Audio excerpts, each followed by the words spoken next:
Halo semuanya, perkenalkan nama saya Jonathan Martinus Vanen dari kelas 11 IPS 3. Dan pada kesempatan kali ini saya akan menjelaskan tentang perjalanan jalur rempah Nusantara.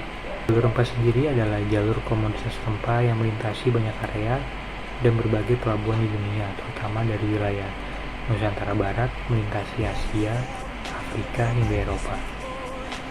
Rempah-rempah yang menjadi komoditas itu adalah cengkeh, pala, lada, dan juga bunga pala.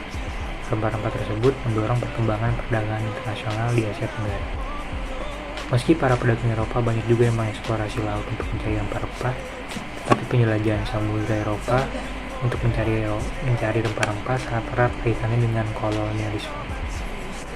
Sementara itu, Kementerian Pendidikan dan Kebudayaan Indonesia meyakini bahwa kerajaan Indonesia pada zaman dahulu sebelum era kolonial telah mengeksplorasi jalur rempah.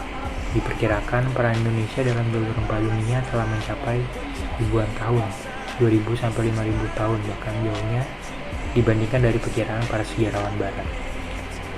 Rempah-rempah sendiri telah lama digunakan oleh penduduk Nusantara maupun bangsa asing seperti bangsa Arab, India, Cina, bahkan Eropa untuk bumbu masakan, penyedap makanan, dan juga untuk obat-obatan.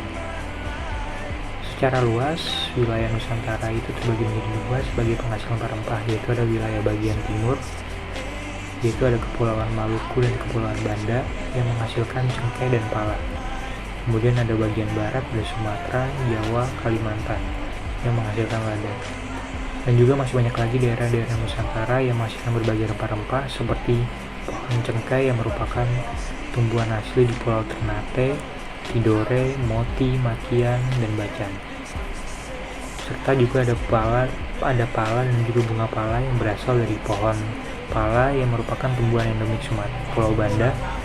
Ada juga rempah-rempah aromatik seperti kemenyan dan kamper yang berasal dari getah pohon endemik Sumatera. Beberapa komoditas rempah lain juga berasal dari Sumatera seperti kayu manis dan juga lada.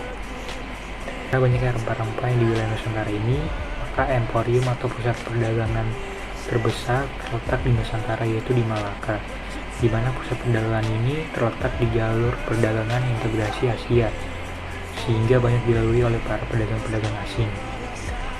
Hal inilah yang membuat bangsa Eropa mulai tertarik dengan bangsa Indonesia. Kedatangan bangsa Eropa diawali karena adanya tingginya harga rempah-rempah di dunia yang membuat mereka berusaha mencari daerah penghasil rempah-rempah. Akhirnya mereka menemukan jalan memutari Afrika melalui Tanjung Harapan sehingga sampai di Nusantara pada tahun 1510. Bangsa pertama yang mencapai Nusantara adalah bangsa Portugis. Tidak lama setelah bangsa Portugis datang ke Indonesia, mereka mampu memonopoli perdagangan Indonesia. Setelah itu bangsa kedua, yaitu ada bangsa Belanda, di mana pada tahun 1596 ada 4 kapal ekspedisi Belanda yang dipimpin oleh Cornelis de Houtman tiba di Pelabuhan Banten. Kedatangannya di Nusantara tidak hanya diikuti oleh para pedagang, tetapi juga perusahaan kongsi dagang yang membuat pemerintah Belanda memutuskan untuk membentuk VOC untuk menghindari persaingan tidak sehat antara satu perusahaan kongsi dagang dengan perusahaan kongsi dagang lainnya. Tetapi makin lama VOC memiliki tujuan yang sangat berbeda, yaitu ingin memonopoli perdagangan di Nusantara.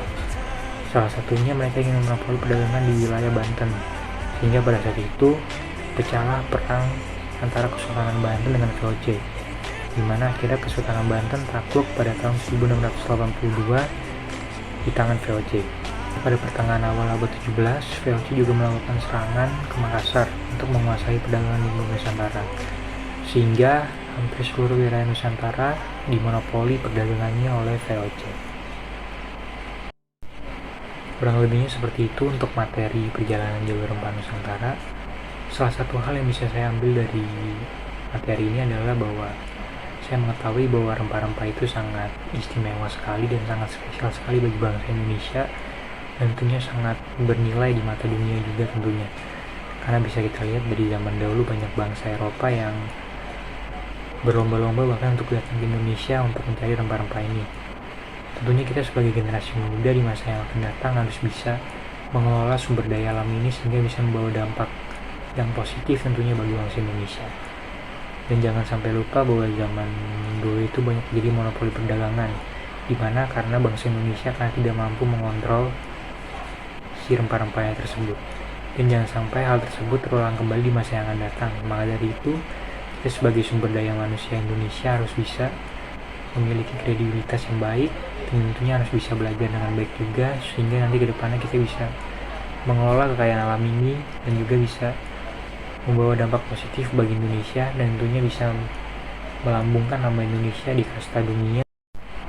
Ya, kurang lebihnya seperti itu untuk penyampaian materi perjalanan jalur rempah Nusantara.